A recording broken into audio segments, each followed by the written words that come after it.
¿Qué tal? ¿Cómo estáis? Seguimos enmarcando libros con José María Marco. ¿Qué tal, José María? Muy bien, encantado de estar aquí, Nuria. Hoy vamos a hablar bien de España. Bien de España, eso es una Vamos a gran hacer novedad. el esfuerzo de hablar bien de España. Exactamente, y aquí tenemos a dos invitados para hablar con ellos de esto. Dos invitados que han sido los coordinadores del libro La España de Abel, Juan Claudio de Ramón y Aurora Nacarino Bravo. ¿Qué tal, Aurora? Buenos Juan días. Claudio. Muy bien, muchas gracias por invitarnos. Buenos días y gracias por invitarnos. Gracias a vosotros por estar aquí. Bueno, hablamos bien de España con mucho esfuerzo.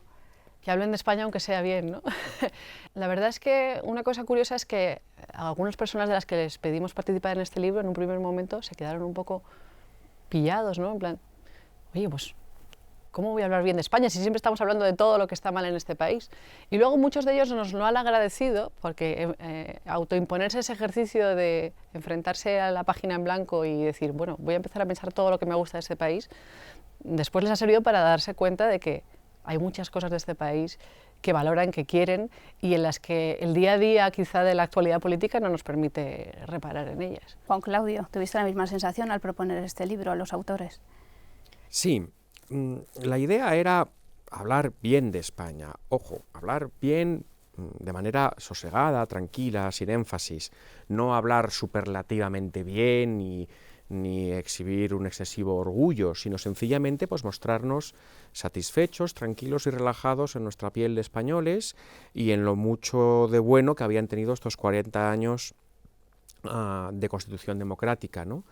Y entendíamos que era un gesto necesario porque lo habitual era o hablar siempre pues llenos de pesar y con una conciencia de fracaso, de anomalía, de excepción de lo que es nuestro país, o en épocas más remotas también el discurso contrario, ¿no? El discurso que tendía a glorificar España de una manera un poco hinchada, ¿no? Nosotros pensábamos que sería bueno sencillamente pues hablar bien de España y darnos la mano e incluso colgarnos alguna medalla por todo lo que hemos hecho bien estos 40 años. ¿Y los autores, cuál es el criterio de selección? Bueno, nosotros hemos hecho un esfuerzo de reclutamiento que realmente ha sido la parte más complicada, más ardua del libro. Queríamos que fuera un libro muy representativo desde distintos puntos de vista, que fuera plural en lo ideológico, que abarcara gente desde los sectores más conservadores hasta el ala más progresista, que fuera geográficamente diverso también,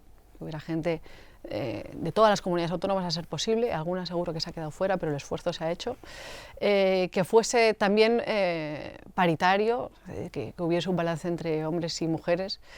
Se hizo también un esfuerzo por atraer gente de diversas profesiones, pero inevitablemente pues, han predominado aquellos con formación más humanista quizá, ¿no? O más social. Pero sin duda esta ha sido la parte más complicada del libro, sí. Otro factor que no debemos olvidar es la juventud. Nosotros hemos escrito un libro que queríamos que firmaran españoles jóvenes, nacidos y crecidos en democracia, ¿no? También tenía un poco de manifiesto generacional, ¿no? ¿Alguna joven carroza se ha colado? Alguien un poquito mayor, porque pusimos la fecha de corte en 1975, ¿no? el año de la muerte de Franco, pero bueno, alguien que nació un poquito antes y de cuya voz no queríamos privarnos, pues ha sido invitado a participar. La idea, como decía Aurora, de que participaran gentes de izquierda, de centro y de derecha, también tenía que ver con exhibir esa España reconciliada, ¿no? Y de ahí el título, que es La España de Abel, que quiere ser una impugnación frontal del mito de la España de Caín, que como sabéis es un tema, un tópico de nuestra literatura, ¿no? Sí, España como un país atravesado por un caínismo incurable. Y nosotros lo que decíamos, no, esto no es cierto, esta maldición, si alguna vez la fue, pues ya ha sido despejada. Algo tiene España con el número 8, el 98, 1978, 2018, que llega a vuestro libro. ¿Cómo conversa ese 98 con el 78? Pues con un ánimo menos derrotista, yo Claro, creo. sí. Creo que es necesaria una cierta actitud crítica. El que cae en la autocomplacencia no encuentra nunca motivos para querer ser mejor. pero tampoco se puede caer en ese derrotismo que a menudo animó a esa generación del 98, porque si pensamos que este país es irreformable, que este país no tiene remedio, que somos los peores del mundo, pues obviamente tampoco vamos a creer que tenemos solución ni que podemos ser mejores. Nosotros hemos encontrado argumentos que recorren todo el libro para defender esta España constitucional, estos 40 años, sin obviar los problemas que tenemos, pero diciendo, oye, podemos medirnos de igual a igual con los mejores países del mundo, sin que sea óbice para que pensemos que todavía podamos ser mejores. Hay un motivo que recorre todo el libro que me parece muy interesante, y es que el descubrimiento de que se es español. Es un tema que Azaña trató en un libro que viene de San Agustín, Tarde te encontré, hermosura divina. Es como la conversión a la españolidad. Y eso es un tema que está en varios de los ensayos, en bastantes además.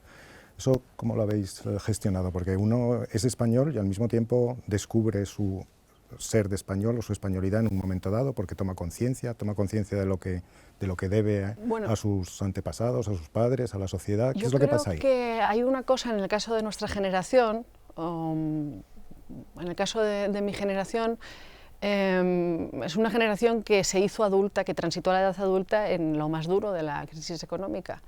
Y eso también empujó a muchos de mis compañeros de universidad, de mi generación, a salir al exterior, a buscar oportunidades, a aprender idiomas. Y una vez fuera es cuando uno toma conciencia de su españolidad. Cuando uno está inmerso en España no puede verla, ¿no? Tiene que alejarse un poco para decir, vengo de aquí, soy esto, echo de menos esto de mi país. Salir fuera creo que ha ayudado a tomar conciencia de la españolidad a nuestra generación. Sí, este sentimiento, este hacerse cargo de España que mencionas, José María, es el tema de Aurora y yo participamos con un texto cada uno, y en el mío hablo de esto, ¿no? Yo hablo de que hubo un momento dado en que descubrí que yo era español, y además descubrí que eso era todo lo que era. Quiero decir que nunca he sabido muy bien qué significa sentirse español, por ejemplo, ¿no? Para mí es mucho más sencillo. Para mí es que yo me sé español, es un dato de mi biografía, que me vino impuesto porque todos nacemos en mitad de sustancias históricas que nos preceden y que no podemos reformatear a voluntad, como nos dé la gana. Y entonces yo lo que descubrí es que, bueno, si bien ser español no era ningún orgullo, desde luego sí que me parecía una suerte, una buena suerte, ¿no? Porque de entre todas las condiciones biográficas, históricas que me podían haber tocado, la de ser español no estaba nada mal.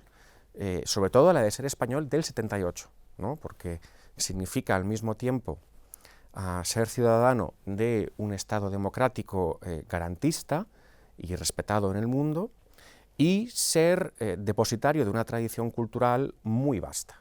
Hay otros países que tienen tradiciones culturales muy vastas, pero la de España no tiene nada que envidiar a la de otros países, ¿no? Entonces, pues hay un momento en mi vida en el que, sin llegar a sentirme orgulloso de España, me siento afortunado de serlo.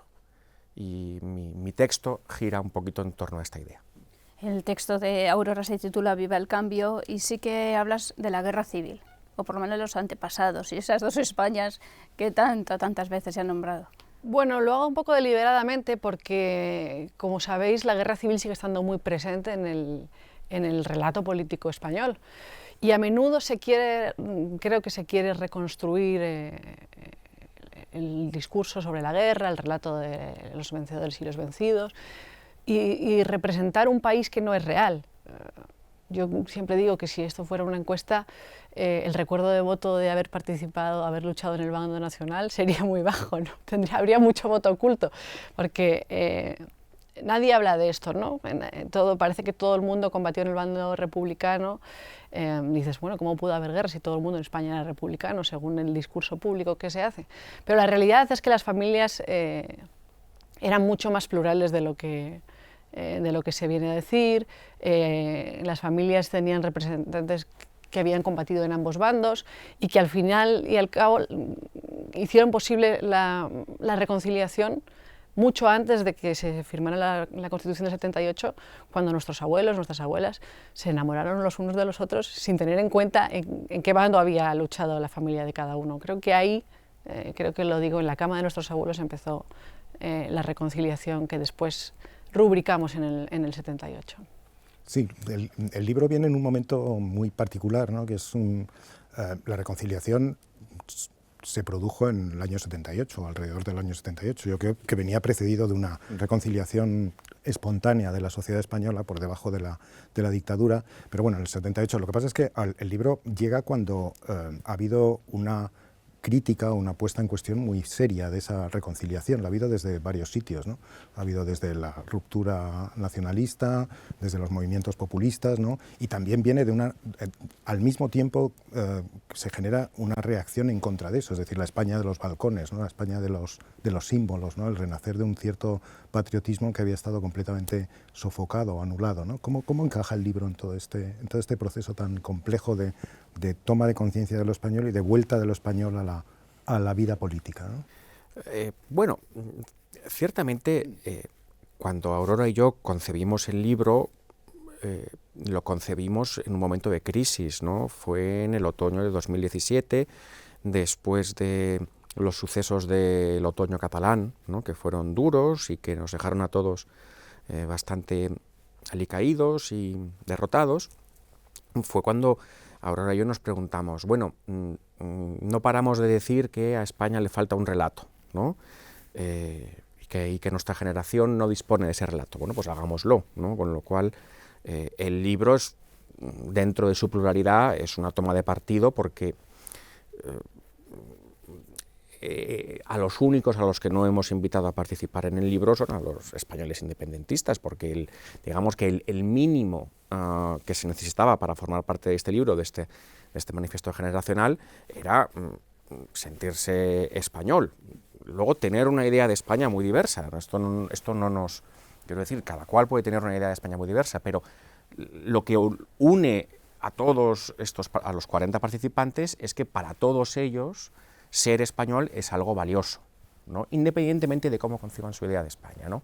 Con lo cual, ciertamente, sabemos que nos estamos dejando fuera a una parte de españoles que lamentablemente ya no quieren serlo. Nuestro libro también es una propuesta de diálogo con ellos, ¿no? Y de enseñarles, mirad, no estamos hablando de una España casposa y no sé, y de una gloria de hojalata, estamos hablando de una España con méritos reales y que ha supuesto y que nos aporta vitalmente cosas positivas, y nosotros lo vivimos así y nos gustaría que vosotros llegarais a verlo también como nosotros, ¿no? A mí me gustaría que este libro, hombre, pues fuera leído por personas que todavía o no ven España como un valor o han dejado de verla por cualquier razón, ¿no? Hay asuntos como el de España que yo creo que muchas veces es un error afrontarlos desde el punto de vista sentimental, porque ¿cómo se defiende a España? Se defiende permitiendo y defendiendo que todos los niños puedan estudiar español en cualquier rincón de España. Esa es una forma política y práctica, más allá del sentimiento. Sí, lo que pasa es que al final los afectos en las cuestiones nacionales son importantes, ¿no? Entonces, y se lo digan a los separatistas. Exacto. El valor, muchas veces se ha tratado de combatir el nacionalismo exclusivamente con cifras o con razones frías, que desde luego son imprescindibles, pero también tenemos que tener nuestro propio relato, como decía Juancla, ¿no? Un relato de país, un relato de por qué merece la pena este país. En la España de Abel hemos encontrado un buen número de razones para amar este país. La forma en la que se vive, la forma en la que nos relacionamos con nuestra familia, con nuestros amigos, ese clima que nos permite estar más en la calle, juntarnos, reunirnos en los bares. Creo que hay un capital humano y una herencia cultural también, como señalaba Juan Claudio, que nos permite decir, oye, este es un gran país. Además tenemos unas instituciones que aunque los independentistas digan lo contrario, son plenamente democráticas. Pertenecemos a ese exquisito club de una veintena de países en el mundo que pueden llamarse plenamente democráticos. Entonces sí, nosotros tenemos argumentos y también tenemos que añadir ese sentimiento sin necesidad de sonar engolados, sin necesidad de darnos golpes en el pecho. Se puede ser español de muchas maneras, y una cosa buena que tiene España es que es muy poco demandante en ese sentido, ¿no? No exige grandes manifestaciones patrióticas, exhibiciones nacionalistas, ¿no? Es una identidad en la que uno se puede poner fácilmente en su piel y sentirse cómodo. Este libro no es exactamente no está escrito exactamente para defender a España. Defender a España es una cosa que hacen los políticos y la sociedad civil, cada uno como cree que es mejor. Este es un libro que lo que quiere es poner en valor España. Yo sé que poner en valor es un galicismo, me dice muchas veces, pero a mí me gusta la expresión, bien, sí. Porque me parece que expresa bien lo que queríamos hacer, ¿no? Para nosotros España es algo valioso, y en un momento en el que parecía que mucha gente creía que no tenía valor, nosotros queremos demostrar que sí lo tiene, ¿no? Esta era nuestra manera de ayudar, ¿no? Con este libro. Luego ya sobre las políticas que mejor pueden ayudar a sacarnos de la crisis existencial y territorial que tenemos, cada autor tiene la suya, y seguramente todavía no hemos encontrado la buena de verdad, ¿no? Porque si no, ya habríamos salido del problema, ¿no? Pero bueno, no es un mal comienzo sencillamente empezar por reconocernos como un país normal que merece la pena preservar y no echar por la borda. Y eso es lo que queríamos. No, está muy bien. A mí el libro me ha gustado muchísimo y hay muy buenos artículos, los vuestros son excelentes, pero vamos, hay muy buenos ensayos. A veces un aspecto que un pequeño aspecto crítico, no crítico, pero un apunte, ¿no? A veces parece un poco adanista, es decir, da la sensación de que acabáis de descubrir que sois españoles y que como si no hubiera habido algo anterior, es decir, el concepto de España ha sido muy problemático, ¿no? Durante mucho tiempo ha habido mucha gente que se ha esforzado por defenderlo, que lo ha pasado mal, ¿no? Que está excluido, que se ha excluido o se ha incluso autoexcluido de la vida, ¿no? Pública, que ha dado su vida. O sea, aparte de las víctimas del terrorismo, gente que escribe, que, pues Federico Jiménez de los Santos, yo qué sé, Amanda de Miguel, la gente que ha resistido al nacionalismo catalán, y a veces en el libro se echa un poco de menos el relacionaros, ¿no? con esa herencia tan próxima, ¿no? ¿Cómo lo habéis gestionado eso? Yo creo que el adanismo seguramente es un pecado que llevan todas las generaciones. Sí, todas las generaciones tienen la necesidad de descubrir por sí mismas. Claro. Y por otro lado, además, nace en un momento, como decía Juan Cla antes, nace de una herida, de un momento de impugnación de todo el proyecto constitucional español, ¿no? En el que incluso se pone en duda que exista algo así como una identidad común, una identidad nacional. Y como decía Juan Cla, este no es un libro de recetas ni de soluciones, pero es un libro en el que simplemente una generación entera dice, bueno, estamos aquí, pensamos diferente, venimos de distintos sitios, pero existimos, somos. Hay España. Sí. ¿Algún aporte extranjero incluso? Sí, porque esto está bien que lo sepan los espectadores, ¿no? Aurora y yo llegamos a la conclusión de que siendo una de las características de nuestra España la apertura, ¿no? Y la presencia entre nosotros de extranjeros o de españoles no de origen, debíamos dar voz a ese 10% más o menos estable de inmigrantes que viven entre nosotros, ¿no? Y entonces buscamos una voz europea, que es la de Kath Robinson, que es una inglesa encantadora, que es la directora de la versión internacional de Lola, ¿no? Nada menos, ¿no? Aquí, y que lleva viviendo aquí muchísimo tiempo y se siente tan española como nosotros, y una voz americana, que es la de Karina Sainz Borgo, de Venezuela, que es de Venezuela, ¿no? Entonces Por cierto, que el artículo de Kath seguramente sea el más elogioso con España. Claro, sí, esto es una cosa que era previsible, ¿no? Evidentemente el artículo más entusiasmado con España es el de Kath Robinson, ¿no? Pero respecto a esto que decías, José María, sí, bueno, yo acepto el cargo de adanismo y solamente se me ocurre decir en nuestra defensa bueno, que no está mal, ¿no? A mí tampoco, quiero decir que es posible que todas las generaciones tengan que descubrir algunas cosas por sí mismas que les precedían, ¿no? Pero esto nos ocurre un poco a todas las generaciones, ¿no? De todas maneras, hay una lectura interesante en el libro, y es que uno se fija, cuando lo lee con calma, que, como era también de esperar, los autores que se sitúan un poquito más en el espectro del centro-derecha o de la derecha sí que tienen una mirada más apreciativa del pasado, ¿no? Y en sus textos hablan de esa España un poquito de ayer, Eso ¿no? está muy bien. Y los autores un poquito más de centro-izquierda o la izquierda son los que dedican sus textos más al presente o a hitos muy recientes como el 15M o el movimiento feminista, ¿no? Entonces, eso que responde sencillamente a lo que cabe esperar de temperamentos más conservadores y más progresistas, ¿no? Está reflejado en el libro y es interesante, ¿no? Porque sí que hay autores que hablan de cosas de ayer, como la España de la transición, la guerra civil, un poco, o tradiciones culturales seculares como el Camino de Santiago, ¿no? O sea, la parte de la herencia está tratada, pero está tratada por algunos autores y no por otros.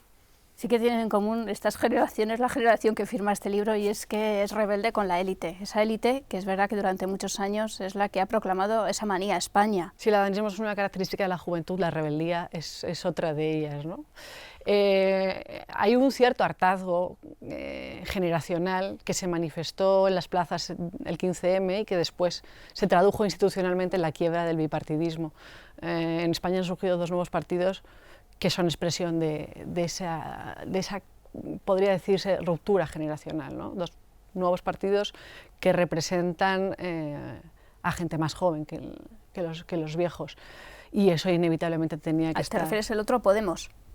Claro, Podemos. Esos son más viejos incluso que los que había, ¿no? Generacionalmente. Digo yo por sus ideas.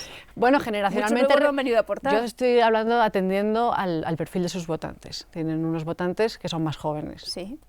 Y eso inevitablemente queda reflejado en el libro, claro. Nosotros, como españoles, vivimos todavía dentro de un paradigma de cierto pesimismo histórico respecto a España. Hay un textito, un ensayo breve de Santos Juliá, que quizá José María conozca, del año 95, creo, que se llama Dolor, fracaso y anomalía de España.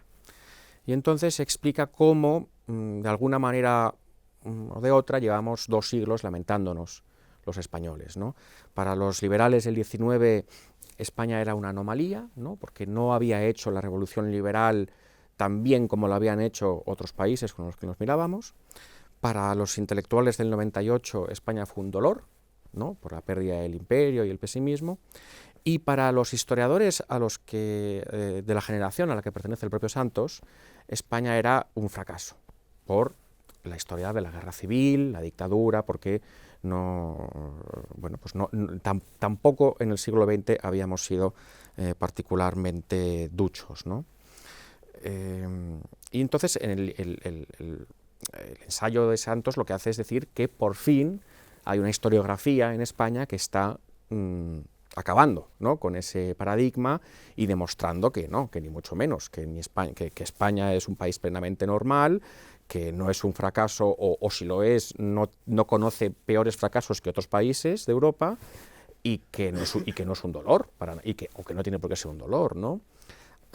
Este libro yo creo que se inscribe en esa tendencia de sacudirnos esa melancolía secular, ¿no? que es verdad que está en el ambiente, ¿no? Es un poco que seguro que tú lo has tratado mucho en tus libros, José María, ¿no? Sí, bueno, a mí Santos Juliá me llamó fascista por decir lo que estás diciendo. O sea, es descarado. Entonces, ¿qué vamos a hacer? Es que, sí, no, es que las rupturas han sido tan fuertes, y las censuras, pero vamos, no me voy a entrevistar a mí mismo. Entonces, aquí ha habido cosas muy lo que decía antes Nuria de la élite ha sido muy dura, ¿no? Porque ha habido una especie de imposición de un discurso en el cual la palabra España estaba bastante o completamente excluida. Es decir, ha habido una dificultad para articular lo español y darle una dimensión cívica y política, ¿no? que sea que eso hasta que llegó Ciudadanos y en parte el Partido Popular, pero con problemas, Ciudadanos y luego otros partidos, ha sido muy difícil de articular, muy difícil de articular.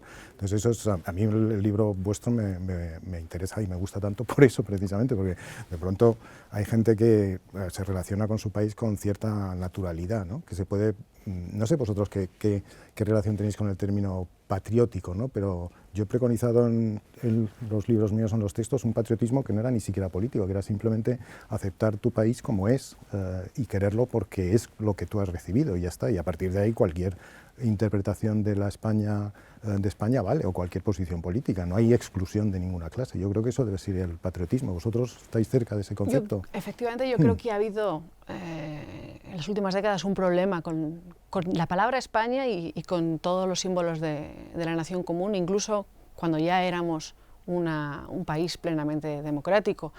En este país nos gusta mucho hablar de Franco. Sí. Parece que hay que ganar batallas a Franco después de muerto, pero hay una que no le hemos dado, o que la izquierda sobre todo no le ha dado todavía, que es la de los símbolos. Se los siguen entregando, parece que todavía ese problema que tiene una parte del país con los símbolos tiene que ver con que Franco se apropió de la idea de España, ¿no? Y eso hay que rebatallarlo porque este es un país del que no cabe avergonzarse, es un país plenamente democrático, es un país que se cuenta entre los mejores del mundo por la calidad de sus instituciones. Y sin duda esa es una tarea pendiente. Sobre el patriotismo, pues oye, hay muchas maneras de sentirlo. Se ha hablado del patriotismo constitucional habermasiano. A mí me gusta mucho una idea que defiende Dominique Schnapper, es una pensadora francesa, por cierto, hija de Raymond Aron. Ella habla de la nación como una comunidad de ciudadanos. Y bueno, es una idea bonita, ¿no? Es una idea que además nos pone en pie de igualdad a todos. Bueno, pues Juan Claudio, Aurora, os doy las gracias por habernos acompañado, mucho éxito con este libro y los vuestros que vengan, pues gracias a los dos. Muchísimas gracias. Muchas gracias, Aurora, Gracias, muchas José gracias. María.